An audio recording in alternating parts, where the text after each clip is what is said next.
आज की क्लास का आपका नेक्स्ट टॉपिक है ग्रोथ एंड डेवलपमेंट। ये सिलेबस में आपके दिया हुआ है। ये टॉपिक जो हमने लास्ट में पढ़ा था उसी वाले पॉइंट में ये कंटिन्यू चल रहा है, ग्रोथ एंड डेवलपमेंट। तो इसके अंदर हम क्या पढ़ेंगे, यहाँ से जो अभी मैं नेक्स्ट 2 पेज पढ़ाऊँगी यहाँ से कोई क्वेश्चन नहीं आएगा आपसे, लेकिन इसके बाद जब हम माइलस्टोन पढ़ेंगे वहाँ से बहुत क्वेश्चन आपसे एग्ज़ाम में पूछे जाते हैं, तो वो सबसे ज़्यादा इम्पोर्टेंट है। लेकिन वो समझने से पहले हमें पता होना चाहिए कि हम 2 वर्ड जनरली यूज़ करते हैं कि ग्रोथ हो रही है और डेवलपमेंट हो रहा है, लेकिन हमें दोनों में बेसिक जो डिफरेंस होता है कि ग्रोथ किसको बोलेंगे और डेवलपमेंट किसको बोलेंगे वो नहीं पता होता। कि जैसे कि आपके पास कोई सेल है या आपने किसी टिश्यू का माइक्रोस्कोपिक व्यू देखा है, तो आप किस बेस पे बता पाओगे कि ये इस सेल का डेवलपमेंट हो रहा है या इस सेल में ग्रोथ हो रही है। दोनों बातें अलग अलग हैं। इसके लिए आपको डेफिनेशन पता होना चाहिए। तो सबसे पहले हम ग्रोथ की डेफिनेशन की बात करते हैं कि ग्रोथ क्या है। जनरली मतलब दोनों का तो एक ही है कि कहीं ना कहीं जो है मैच्योर हो रही है सेल बढ़ रही है। जो टिश्यू की बात कर रहे हैं हम, जो है इसमें बॉडी के लिए बात कर रहे हैं, ठीक है। तो यहाँ पे ग्रोथ हो रही है या डेवलपमेंट हो रहा है, तो ये तो आपको पता है कि ये यहाँ पे ह्यूमन बॉडी या जो फीटस है उसके लिए बात हो रही है, ग्रोथ की और डेवलपमेंट की। तो हम किस फीचर को ग्रोथ के अंडर लेंगे और किस फीचर को डेवलपमेंट के अंडर लेंगे उसकी बात कर रहे हैं। तो ग्रोथ क्या होगा, increasing in the size of mass of tissue. मान लीजिए कि ये कोई सेल है, ठीक है, ये पहले इतनी बड़ी थी, अभी इसके अंदर क्या क्या होगा, न्यूक्लियस होगा, साइटोप्लाज्म होगा, बहुत सारी चीज़ें होंगी, माइटोकॉन्ड्रिया होंगे, बहुत सारी चीज़ें होंगी, और ऐसी कई सारी जो सेल मिलेंगी तो क्या बनेगा, एक टिश्यू बनेगा, और टिश्यू से कोई एक फंक्शन होगा। ये क्लियर है। ऐसा ही बॉडी के अंदर फंक्शन होता है, जो माइन्यूट लेवल पे जो काम करती है वो कौन करती है, सेल करती है। तो ग्रोथ की बात भी हम किस लेवल पे करेंगे, सेलुलर लेवल पे, क्योंकि हम बोल देते हैं कि ये कोई टिश्यू है, जैसे ये लंग्स हो गए, ठीक है, ये लंग्स है या हार्ट है, कोई है, ये एक टिश्यू हो गया, लेकिन ये बना किससे है, जो छोटी छोटी सेल्स होंगी वो कंप्लीट होके क्या बना रही हैं, पूरा एक टिश्यू बना रही हैं। उसको फिर हम आगे सिस्टम की तरफ जाके लंग्स बोल देंगे, हार्ट बोल देंगे, लीवर बोल देंगे, जो भी बनेगा वो बोल देंगे। लेकिन बेसिक काम किसने किया, बेसिक स्ट्रक्चर किसने तैयार किया, सेल ने। तो ग्रोथ की भी बात किसके रिगार्डिंग की जाएगी, टिश्यू के लिए या फिर सेल के लिए। तो increasing in the size of mass of tissue, tissue का जो है साइज इंक्रीज हो रहा है, मास इंक्रीज हो रहा है, उसको क्या बोलेंगे, ग्रोथ बोलेंगे। और टिश्यू किससे मिलके बना है, सेल से मिलके बना है। तो क्या मैं ये कह सकती हूँ कि सेल का साइज इंक्रीज हो रहा है, वो भी क्या होगी, ग्रोथ होगी, क्योंकि यही सेल आगे जाके क्या बना रही है, टिश्यू बना रही है। कंबाइंड होंगी कई सारी सेल मिलके और क्या बनेगा, टिश्यू बनेगा। तो आपको बेसिक सा याद रखना है, चाहे आप टिश्यू बोल लो या आप सेल बोल लो, उनका साइज इंक्रीज होना चाहिए, तो उसको हम क्या बोलेंगे, ग्रोथ बोलेंगे। अब साइज इंक्रीज किस तरीके से होगा, जैसे मैंने आपको अभी बताया कि एक सेल है, इसके अंदर न्यूक्लियस होगा, न्यूक्लियोलस होगा, साइटोप्लाज्म होगा, माइटोकॉन्ड्रिया होगा, लाइसोजाइम होंगे, बहुत सारी चीज़ें होंगी और भी कई सारी चीज़ें होंगी। तो यहाँ पे जो फ्लूइड भरा हुआ है, जो साइटोप्लाज्म है, अगर ये इंक्रीज हो जाए तो ये सेल एक्सपांड होगी। जैसे पहले अभी इसका इतना साइज़ है, ठीक है, फिर इसके अंदर ये फ्लूइड भर गया तो ये साइज और इंक्रीज होगा, ये एक्सपांड होगी। तो ये क्या है इस सेल की, यानी कि पहले ये सेल ये वाली थी, अब यही सेल ये बन गई। तो आप क्या बोल रहे हो कि ये सेल ग्रोथ होकर के इतनी बड़ी हो गई, लेकिन किस वजह से हुई, किस वजह से हुई, क्योंकि इसके अंदर जो सबस्टांस थे, जो इंट्रासेलुलर सबस्टांस थे वो इंक्रीज हुए, फ्लूइड इंक्रीज हुआ, उसकी वजह से क्या हुआ, ये सेल इंक्रीज हुई, इसका साइज पहले इतना था अब बढ़ के इतना हो गया। तो ये डेफिनेशन क्या बन गई आपकी, ग्रोथ की बन गई। ये क्या होगी, इस सेल की या टिश्यू की ग्रोथ हो गई। तो इतना सा अगर आपको याद रहेगा, फिर ये लैंग्वेज पे मत जाना कि क्या लिखा है, अगर आपको इतना याद है आप इजीली लिख सकते हो। कोई भी आपसे आज के बाद पूछे ग्रोथ क्या है, तो आपको सिर्फ इतना सा कह देना है कि साइज ऑफ मास बढ़ रहा है, वो क्या है, ग्रोथ है। जैसे मान लो किसी बच्चे का जब वो पैदा हुआ तब उसका 4 kg वेट था, ठीक है, 1-2 साल बाद उसका वेट जो है वो 20 kg हो गया, तो बच्चे की क्या है, ये ग्रोथ है, वेट बढ़ गया। अब वेट क्यों बढ़ा, क्योंकि उसके अंदर जो टिश्यू है, जो सेल है, वो उनका साइज इंक्रीज हुआ होगा, इसलिए बच्चे का भी क्या हुआ, वेट इंक्रीज हुआ, साइज इंक्रीज हुआ, तो वो उसकी क्या हो गई, ग्रोथ हो गई। आपने जनरली सुना होगा कि बच्चे की ग्रोथ नहीं हो रही है, कई पेरेंट्स ऐसे वर्ड यूज़ करते हैं, ग्रोथ नहीं हो रही है।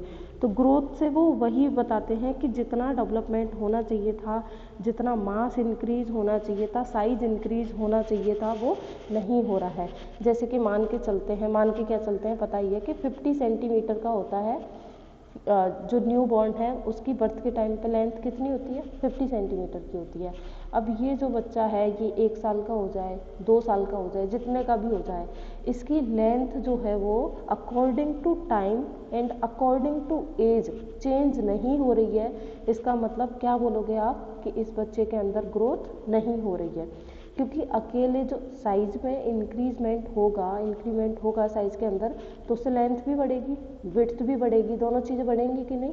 तो लेंथ और विड्थ जो है वो किस पे डिपेंड करेगी, ग्रोथ पे डिपेंड करेगी।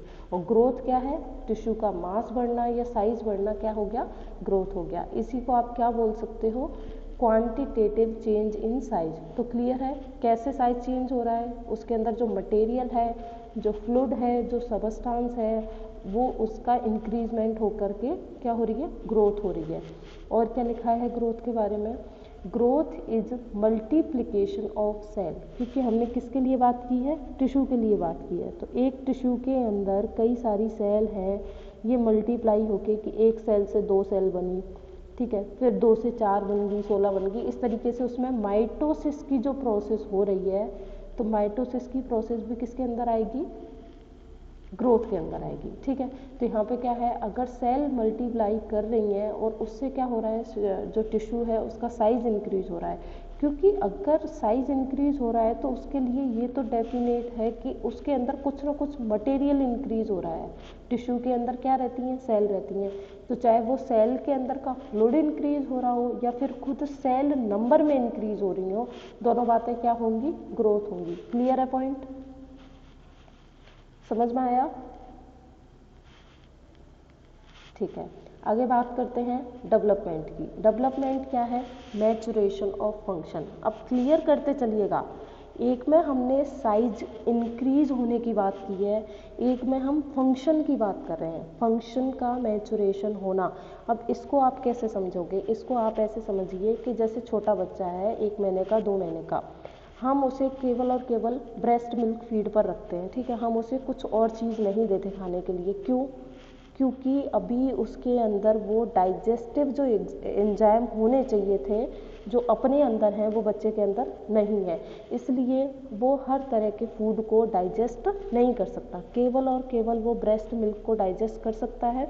इसीलिए हम उसे कुछ और नहीं खिला रहे कि मैगी खिला दे, पेटीज खिला दे, पिज़्ज़ा, चाउमीन, कुछ नहीं खिला सकते, क्योंकि उसके अंदर क्या नहीं है, एंजाइम नहीं है। यानी कि जो उसकी गैस्ट्रिक सेल हैं, जो एंजाइम बनाएंगी, जो एंजाइम का फॉर्मेशन करेंगी, वो अभी क्या नहीं हुई है, मैच्योर नहीं हुई है। तो आप क्या बोल सकते हो कि उन सेल का भी डेवलपमेंट नहीं हुआ है, यानी कि कुछ ऐसे हार्मोन होंगे, उनका डेवलपमेंट नहीं हुआ है। तो उस वहाँ पे आप कौन सी लैंग्वेज यूज़ करोगे, ग्रोथ ना बोल के क्या बोलोगे, डेवलपमेंट नहीं हुआ है। जैसे कि कई तरह की प्रोटीन होती हैं, मिल्क प्रोटीन होती हैं, उनको बच्चा डाइजेस्ट नहीं कर सकता है, तो उसका एक ही कारण है कि उसका जो सेल है, जो टिश्यू है, उनके फंक्शन मैच्योर नहीं हुए हैं, वो अपने आप टाइम के अकॉर्डिंग मैच्योर होगा। ठीक है, तो डेवलपमेंट क्या है, मैच्योरेशन ऑफ फंक्शन। अगर फंक्शन मैच्योर हो रहे हैं, जैसे ऐसे बोल सकते हैं कि पहले जो हार्ट बीट थी वो इतनी थी, या पहले हार्ट था वो इस रेट से काम कर रहा था और अब पहले से और अच्छा हो गया, इसका मतलब क्या है, हार्ट का जो फंक्शन है वो मैच्योर हो गया। तो आप ऐसे नहीं बोलोगे कि हार्ट का फंक्शन मैच्योर हो गया, आप क्या बोलोगे, हार्ट का डेवलपमेंट हो गया, या फिर गैस्ट्रिक जो टिश्यूज़ हैं उनका डेवलपमेंट हो गया, पेन क्रियाज का डेवलपमेंट हो गया, उस तरीके से वर्ड जो है यूज़ करोगे। ठीक है, तो डेवलपमेंट का आज के बाद हमेशा मतलब याद रखना है, डेवलपमेंट से आपको ऐसे नहीं सोचना कि कोई बोले कि डेवलपमेंट चल रहा है, इसका मतलब उसका साइज बढ़ रहा है, या फिर मोटा हो गया, पतला हो गया, पैसे बढ़ गए, ये नहीं। फंक्शन जो है वो क्या हो गया, मैच्योर हो गया, वो तो हो गया डेवलपमेंट। और साइज इंक्रीज हो गया, वो होगी ग्रोथ। तो आज के बाद ग्रोथ और डेवलपमेंट में कोई आपसे डिफरेंस पूछे तो आपको सबको आना चाहिए कि क्या क्या होता है, ठीक है। फिर क्या है और क्या बोल सकते हैं, ट्रांसफॉर्मेशन ऑफ स्ट्रक्चर। ट्रांसफॉर्मेशन ही तो है कि मान लो पहले स्टमक के अंदर जो गैस्ट्रिक सेल थी वो एंजाइम नहीं बना पा रही थी पहले, लेकिन अब जो एक टाइम पीरियड है उसके बाद वही सेल वही एंजाइम बना रही है, यानी कि उन सेल के अंदर क्या हो गया, ट्रांसफॉर्मेशन हो गया। तो स्ट्रक्चर का ट्रांसफॉर्मेशन हो गया और इसको हम क्या बोलेंगे, क्वालिटेटिव चेंज। तो दोनों को याद रखिएगा, ग्रोथ क्या है, क्वांटिटेटिव चेंज, और डेवलपमेंट क्या है, क्वालिटेटिव चेंज। आपको कुछ ही याद नहीं रखना, आपको सिर्फ एक लाइन याद रखनी है, वो है maturation of function is called development, and tissue का साइज या मास इंक्रीज होना वो क्या है, ग्रोथ। बस इतनी सी बेसिक लाइन आपको याद रखनी है, बाकी भले ही आप भूल सकते हो, कोई आपसे यहाँ से कोई क्वेश्चन नहीं पूछेगा।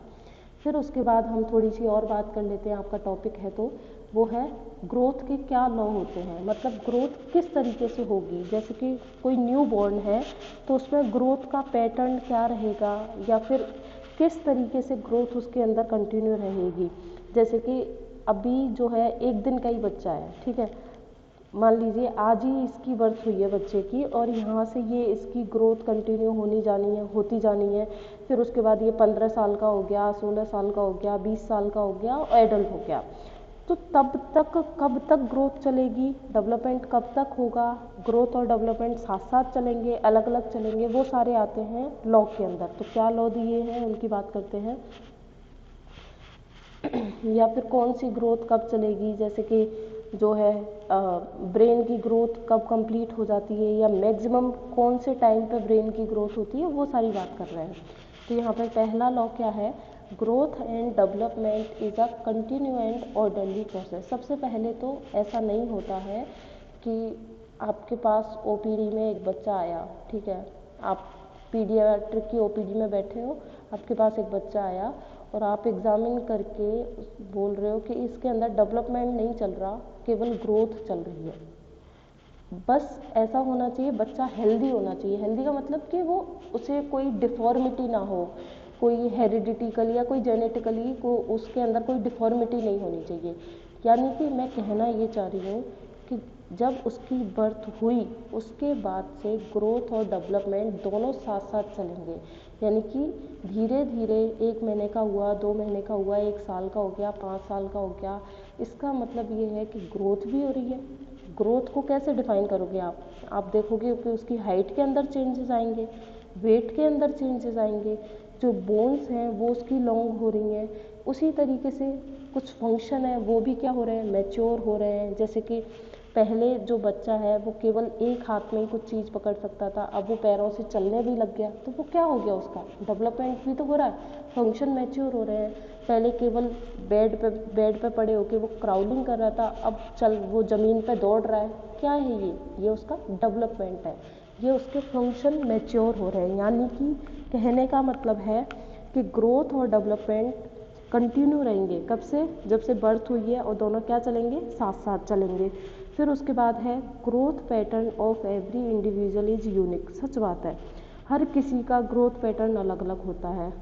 2 भाई हैं, जैसे मान लीजिए ट्विंस भी हुए, मोनोजाइगोटिक नहीं होने चाहिए, ट्विंस हैं, इनका भी ग्रोथ पैटर्न भी अलग अलग होगा। हो सकता है एक ज़्यादा मैच्योर हो, एक कम हो, एक बहुत ज़्यादा रोता है, एक बिल्कुल नहीं रोता है, एक जो है उसकी ग्रोथ अच्छी चल रही है, कोई बीमारी नहीं है, एक बहुत बीमार रहता है। तो हर किसी का जो ग्रोथ पैटर्न है वो क्या होगा, अलग अलग होगा। इसीलिए सब क्या होते हैं, डिफरेंट होते हैं, हर कोई डिफरेंट होता है, हर किसी के फिंगरप्रिंट्स अलग होते हैं, हर कोई यूनिक है। कहने का मतलब ये है, फालतू की बातें हैं। फिर उसके बाद है different tissue of body grow of different rate. अलग अलग जो टिश्यूज़ हैं बॉडी के, अलग अलग टाइम पे उनकी ग्रोथ जो होगी अलग अलग होगी, अलग अलग ग्रोथ रेट रहेगी। जैसे कुछ एग्जांपल दिए हैं, जैसे कि जो ब्रेन की ग्रोथ है वो सबसे ज़्यादा मैक्सिमम कौन से टाइम पीरियड में रहती है, जब बच्चा 2 साल का होगा।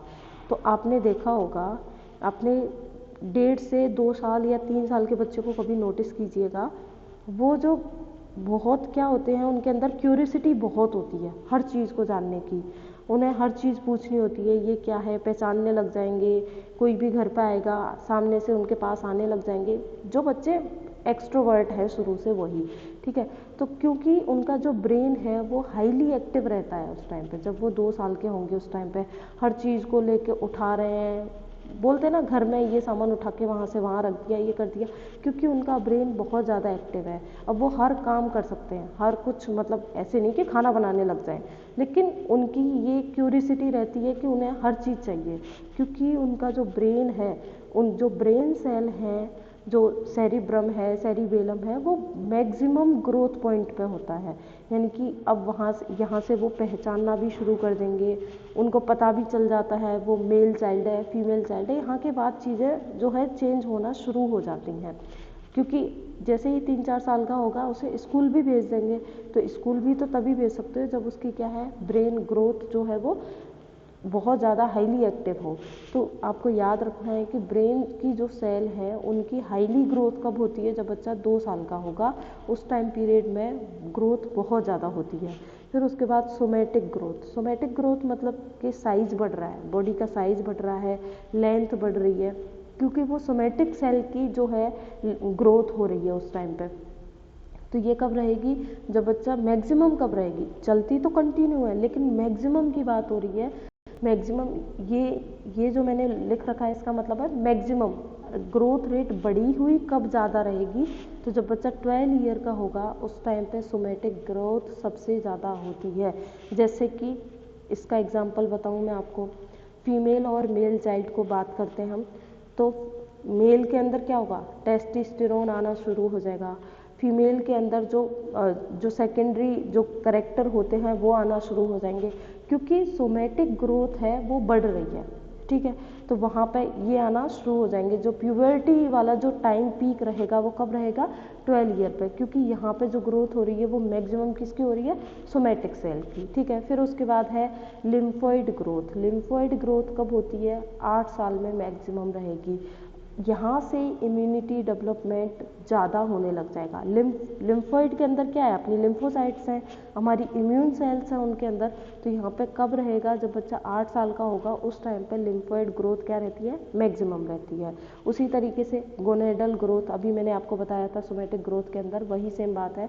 गोनेडल ग्रोथ भी कब रहेगी, 12 ईयर वाली एज में ही ज़्यादा रहेगी, क्योंकि यहाँ पे हार्मोनल चेंज होना शुरू हो जाते हैं बॉडी के अंदर, और जो ग्रोथ होती है मेल के अंदर और फीमेल के अंदर वो 12 ईयर ऑफ एज से शुरू हो जाती है, प्यूबर्टी यहाँ से शुरू हो जाती है। तो ये बहुत कॉमन सी बातें हैं ग्रोथ एंड डेवलपमेंट के बारे में।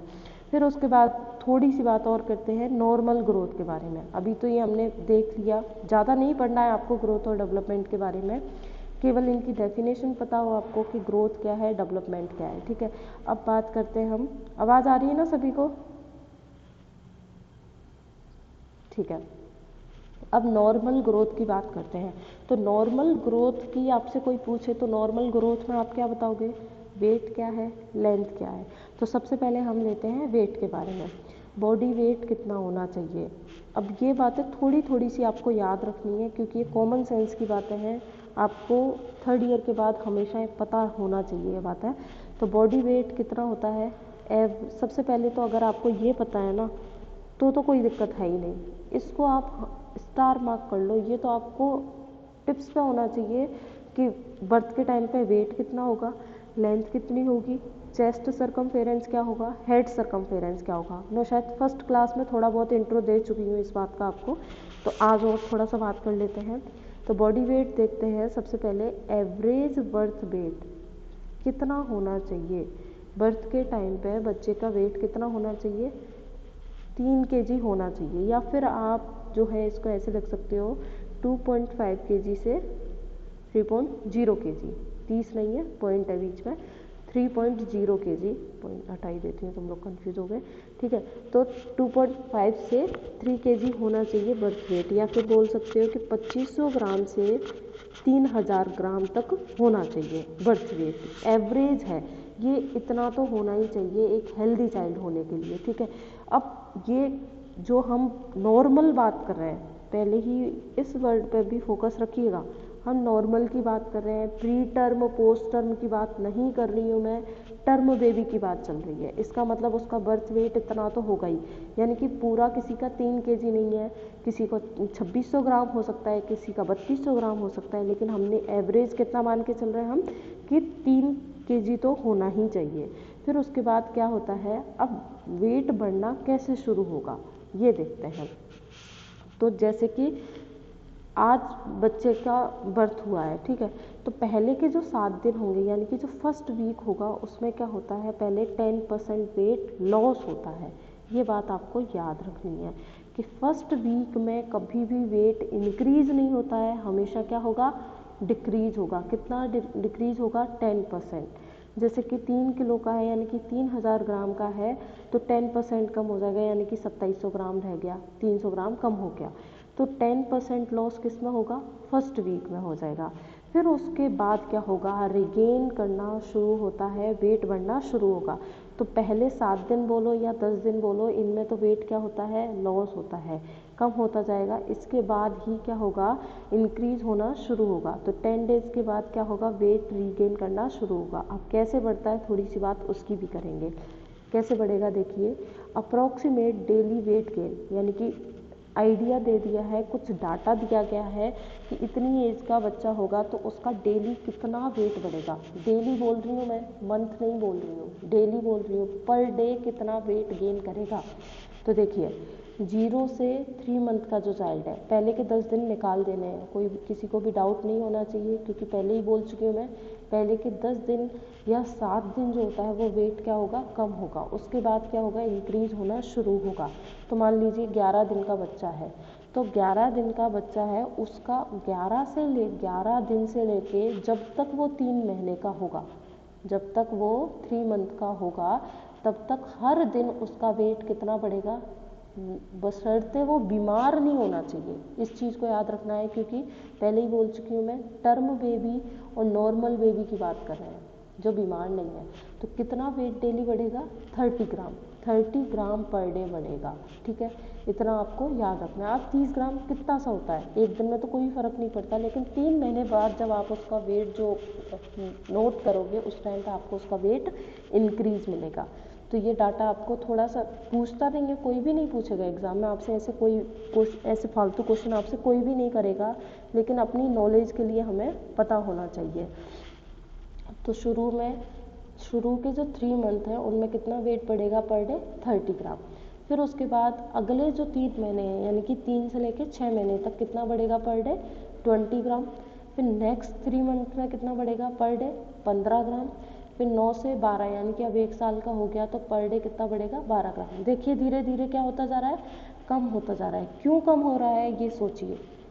इसलिए कम हो रहा है, 3 महीने का बच्चा पूरे टाइम कहाँ रहेगा, बिस्तर पर रहेगा, कोई भी एक्टिविटी नहीं करनी है उसे, इसलिए जो भी खा रहा है पी रहा है वो कहाँ जा रहा है, बॉडी की ग्रोथ के लिए जा रहा है, वेट गेन के लिए जा रहा है।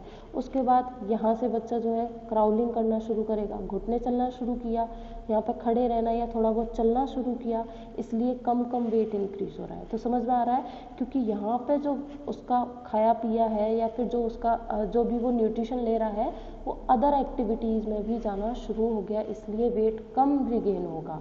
क्लियर है। फिर उसके बाद 1 से 3 साल, अब यहाँ पे तो अब वो दौड़ना भी शुरू करेगा, चलना भी शुरू करेगा, ट्राईसाइकिल भी चलाएगा, सीढ़ियाँ भी चढ़ेगा, सब कुछ करेगा। अभी माइलस्टोन पढ़ेंगे तब क्लियर होगा आपको। तो यहाँ पे क्या होगा, 8 ग्राम पर डे ही बढ़ेगा। फिर उसके बाद 4 से 6 साल का होगा तो 6 ग्राम पर डे बढ़ेगा। तो ये तो आपको समझ में आ गया कि डिक्रीज क्यों हो रहा है। जैसे जैसे एज बढ़ रही है बच्चे की, वैसे वैसे वेट जो है डिक्रीज होना, डिक्रीज किस वे में कह रही हूँ, वेट तो बढ़ रहा है उसका, लेकिन पहले जितना बढ़ रहा था अब उतना नहीं बढ़ रहा है। यानी कि जो रेट थी, जो वेट बढ़ने की जो रेट थी वो क्या हो गई है, पहले से कम हो गई है, क्योंकि अदर एक्टिविटीज़ भी बच्चा करना शुरू कर देता है। ठीक है, तो कितना डेली वेट गेन होता है थोड़ा सा याद रख लेना, बाकी एग्ज़ाम में कोई नहीं पूछेगा तो इसलिए ज़्यादा स्ट्रेस लेने की ज़रूरत नहीं है। फिर उसके बाद एक और बात देखते हैं हम कि 5th मंथ में बेबी का बर्थ वेट जो होता है वो बर्थ के वेट से दुगना हो जाता है। यानी कि मान लीजिए बर्थ के टाइम तक 3 kg था उसका वेट, बर्थ वेट, तो 5वें महीने में अगर वो नॉर्मल है, टर्म चाइल्ड है, तो 5वें महीने में उसका वेट, अगर हम उसकी ग्रोथ को देखें, ग्रोथ उसकी सही चल रही है या नहीं, उस अकॉर्डिंग उसका वेट जो है वो 6 kg हो जाना चाहिए। अगर नहीं हुआ, 3 kg रहा या 4 रहा या 5 रहा, यानी कि या तो न्यूट्रिशन प्रॉपर नहीं है या फिर अंदर कोई डिफेक्ट है। डिफेक्ट है इन केस कि या तो आप न्यूट्रिशन ही पूरा नहीं दे रहे हो, जैसे वो ब्रेस्ट मिल्क ले रहा है उसके अंदर ही न्यूट्रिशन नहीं है, या फिर जो है बच्चे का जो GIT है वो प्रॉपर काम नहीं कर रहा है, या और कोई उसको इश्यू हो सकता है, तो आप यहाँ से आइडिया लगा सकते हो। तो ये हमने क्यों पढ़ा?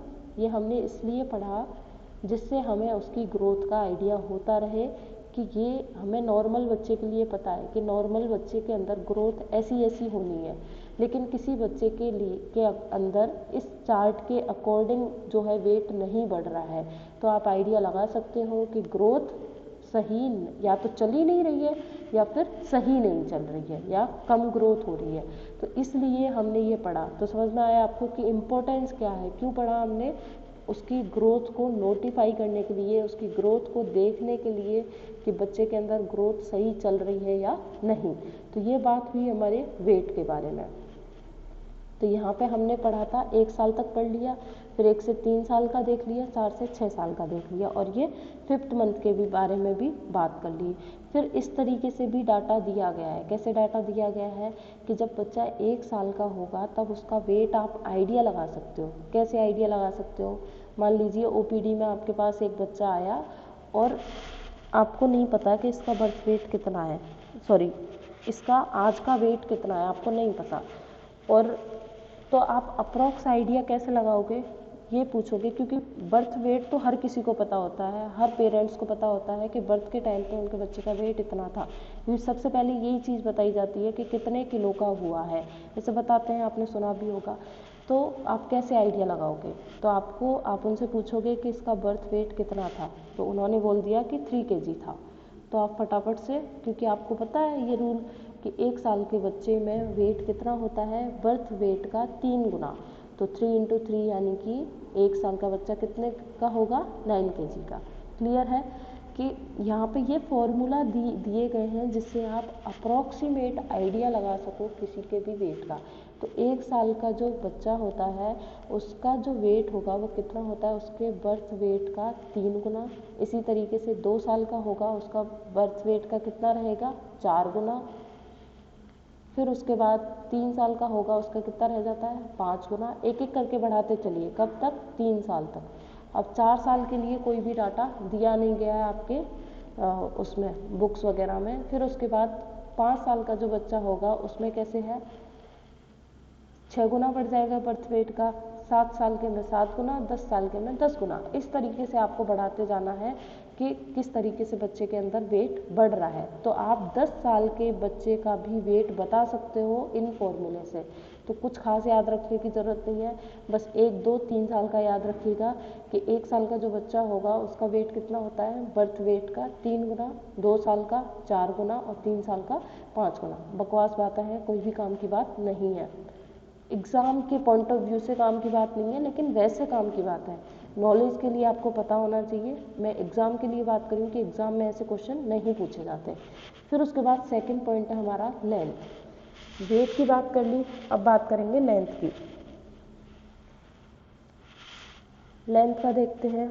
देखो, जैसे अभी मैंने आपको बताया कि आपको जो बर्थ वाली चीज़ें सब पता होनी चाहिए कि बर्थ के टाइम पे वेट कितना था? 3 kg। इसी तरीके से लेंथ आपको पता होना चाहिए, लेंथ कितनी होती है? 50 सेंटीमीटर। ठीक है, ये आपको टिप्स पे होने चाहिए और कुछ नहीं। तो वेट और लेंथ तो सबको पता होना चाहिए, लेंथ बोले या हाइट बोले एक ही बात है, ये सबको पता होना चाहिए। तो यहाँ पे लेंथ कितनी रहेगी? 50 सेंटीमीटर बर्थ के टाइम पे। अब इसमें कैसे बढ़ेगी वो देखते हैं। तो लेंथ को किससे लेते हैं? इन्फेंटोमीटर से, याद रखना। फिर उसके बाद देखते हैं कि बर्थ के टाइम पे लेंथ कितनी थी? 50 सेंटीमीटर। अब इन्होंने कैसे डाटा बनाया है वो देख लेते हैं। सबसे पहले इन्होंने बोला कि कि 3 महीने का जो बच्चा होगा उसकी लेंथ, ये तो देखो आपको याद ही रखने हैं, इसमें समझाने वाला कोई भी चीज़ नहीं है कि मैं आपको समझाने बैठूं कि इन पेंटोमीटर से आप इतना नापोगे तो 3 महीने वाला बच्चा इतने का हो जाएगा। ये तो आपको रटना ही पड़ेगा। ये जो पॉइंट्स हैं ये सब रटने के हैं, ये फॉर्मूले आपको रटने ही पड़ेंगे, यहाँ पे समझने का कुछ भी नहीं है। जो समझने की बातें हैं वो मैं आपको साथ साथ बताते चल रही हूँ। तो यहाँ पे लेंथ कैसे बढ़ी, बर्थ के टाइम पे 50 सेंटीमीटर थी, 3 महीने में कितनी हो गई 60 सेंटीमीटर। फिर उसके बाद 3 महीने का छोड़ देना, मत याद रखना। याद किसका रखना है, बर्थ वाला तो कंपलसरी है, सबको पता होना चाहिए। 1 साल वाला आपको याद रखना है। 1 साल के बच्चे की लेंथ कितनी हो जाएगी 75 सेंटीमीटर। केवल पढ़ के छोड़ देना, याद 2 ही चीज़ रखनी है, बर्थ के टाइम पे कितनी थी, 3 महीने में कितनी थी, पढ़ लेना, छोड़ देना, याद मत रखना। 1 साल का आपको याद रखना है, कितनी है 75 सेंटीमीटर। 2 साल के में फिर बढ़ा, कितना बढ़ा 15 बढ़ गया। देखो 15 ही बढ़ रहा है, यहाँ पे 20, यहाँ पे 10 बढ़ा है, फिर उसके बाद 15 बढ़ रहा है। यहाँ पे 75 हो गया, यहाँ पे फिर कितना हो गया 90 हो गया। फिर 4.5 साल का 4.5 ईयर का जो बच्चा होगा उसकी लेंथ कितनी है 100 सेंटीमीटर। छोड़ देना, कुछ याद नहीं रखना आपको, केवल बर्थ का याद रखना है और 1 साल का याद रखना है। बाकी लेंथ में तो अगर आप केवल बर्थ का भी याद रखोगे ना तो भी चल जाएगा, लेंथ कुछ नहीं पूछता, लेंथ के कोई फॉर्मूले नहीं पूछेगा आपसे, केवल आपको वेट की चीज़ें पता होना चाहिए, ठीक है। फिर उसके बाद है नेक्स्ट, अच्छा लेंथ के लिए फॉर्मूला भी है, आप लेंथ को निकाल भी सकते हो। 2 से लेके 12 साल का जो बच्चा होगा उसकी आप लेंथ निकाल सकते हो। कैसे निकालोगे, देखिए कि उसकी एज किस में लेनी है हमें, हमेशा ईयर में। ऐसे नहीं कि 2 साल का बच्चा है तो आप 24 मंथ लिख रहे हो, नहीं, 2 साल ही लिखना है, ईयर में लिखनी है, इंटू 6 + 77। तो हमारे हिसाब से 2 साल के बच्चे की लेंथ कितनी होगी, देखिए 2 × 6 + 77 यानी कि 12 + 77, ये क्या हो जाएगी उसकी लेंथ, ठीक है, निकाल सकते हो आराम से। तो 2 साल से लेके 12 साल के बच्चों के लिए लेंथ का फॉर्मूला भी बताया गया है। क्या बताया है, एज, लेकिन किस में, ईयर में, मंथ में नहीं लेनी है, इंटू 6 + 77 मत याद रखना, कोई नहीं पूछेगा, ठीक है, केवल नोट्स में है आपके सिलेबस में इसलिए लिखा गया है। फिर उसके बाद है हेड सर्कमफेरेंस। हेड सर्कमफेरेंस कहाँ से लेंगे, सुप्रा ऑर्बिटल रिज, ये कहाँ पे होती है, फोरहेड पे होगी। कौन सी जगह होती है वो भी सुन लीजिए, जो आईब्रोज होती हैं उनके जस्ट पास में ही ये सुप्रा ऑर्बिटल रिज होती है। वहाँ से लेके आप कहाँ तक जाओगे, ऑसिपिटल प्रोट्यूबरेंस, या फिर बोल सकते हैं ऑसिपिटल प्रोट्यूबरेंस कहाँ होगा, पीछे ही तो होगा, नेक वाले पार्ट पे, ऑसिपिट रीजन पे। तो occipital protuberance to supraorbital ridge, जो कि फोरहेड पे, या फिर आप बोल सकते हो जो आईब्रोज होती हैं वहाँ पे होगा। इसकी लोकेशन देख लीजिएगा आप एक बार गूगल करके, देखिएगा हेड सर्कमफेरेंस कैसे लेते हैं। गूगल पे इमेज सर्च कीजिएगा, फिर आपको अच्छे से क्लियर होगा। तो वहाँ से क्या लेंगे, इसकी लेंथ लेते हैं, किसकी, हेड सर्कमफेरेंस की, ठीक है। तो हेड सर्कमफेरेंस का आपको पहले तो ये याद रखना है कि हम कहाँ से कहाँ तक नोट करते हैं। ये आपसे वाइवा में क्वेश्चन पूछा जाएगा, जहाँ पे भी वाइवा में एक क्वेश्चन ये पूछा जाता है हमेशा कि हेड सर्कमफेरेंस को कैसे मेज़र करोगे आप, तो आपको पता होना चाहिए ऑसिपिटल प्रोट्यूबरेंस से लेके सुप्रा ऑर्बिटल रिज तक। और हमेशा हम कोई भी सर्कमफेरेंस लेते हैं या कोई भी लेंथ ले रहे हैं उसके लिए हम हमेशा कैसा टेप यूज़ करते हैं, नॉन स्ट्रेचेबल, यानी कि स्ट्रेच नहीं होना चाहिए, जितना डाटा है उतना ही शो होना चाहिए। ऐसा नहीं कि आपने थोड़ा सा शॉर्ट किया तो पहले लेंथ इतनी आ रही थी फिर बाद में इतनी आ गई, क्योंकि टेप जो था वो कैसा था, स्ट्रेचेबल। तो ऐसा नहीं होना चाहिए, हमेशा कैसा टेप यूज़ करना है, नॉन स्ट्रेचेबल टेप का यूज़ करना है। और रीज़न आपको याद रखना है कहाँ से कहाँ तक लिया। तो बर्थ के टाइम पे हेड सर्कमफेरेंस कितना होगा, 35 सेंटीमीटर। उसके बाद क्या होगा, इंक्रीज होना शुरू होगा। तो ये आपको याद रहे तो रख लेना, वरना कोई दिक्कत नहीं है, केवल आपको बर्थ वाला कंपलसरी है याद रखना है। बर्थ के टाइम पे कितनी थी हेड सर्कमफेरेंस, जो कि हमने लिया ऑसिपिटल प्रोट्यूबरेंस से लेके सुप्रा ऑर्बिटल रिज तक, ठीक है। तो बर्थ के टाइम पे हो गया 35 सेंटीमीटर। और फिर उसके बाद 3 मंथ में हो गया 40 सेंटीमीटर, और 1 ईयर में हो गया 45, और 2 ईयर में हो गया 48। ठीक है। फिर उसके बाद है इसी तरीके से चेस्ट सरकमफेरेंस। चेस्ट सरकमफेरेंस कहाँ लेते हैं हम?